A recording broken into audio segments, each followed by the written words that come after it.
কোলে বসে পিঠে ছুরি চালানো আর বরদাস্ত করবে না বিজেপি। পছন্দ করা দুর্বলতার কোনো লক্ষণ হতে পারে না, সাফ সূত্র বলে দিলেন মুখ্যমন্ত্রী ডক্টর মানিক সাহা। মথার সঙ্গে ভোট সমঝোতা নিয়ে কি ছিল মুখ্যমন্ত্রীর বক্তব্য, দেখুন।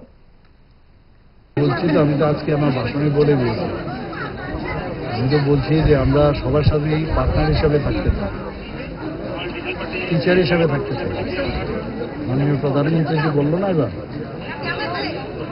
যখন অপারেশন সিন্দুর হয়েছে, আমাদের যিনি ফরেন মিনিস্টার কি বলেছেন, we don't need any teacher, we want partner.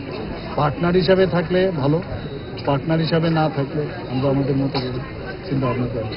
তুমি পার্টনার হবে আবার আমাদের ছেলে মেয়েদের মারবে, সেটা তো সম্ভব না।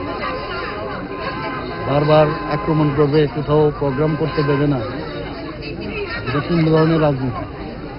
কমিউনিস্টদের যেসব ধ্যান ধারণা সবগুলো ঢুকে গেছে ওদের ভিতরে, এর আগেও দেখেছি, এইবারও ঢুকেছে। আমরা তো এবার সেগুলোকে আইনের মাধ্যমে সেগুলোকে আমরা দেখছি, আমরা এগুলোকে আর ছাড়বো না সেগুলো।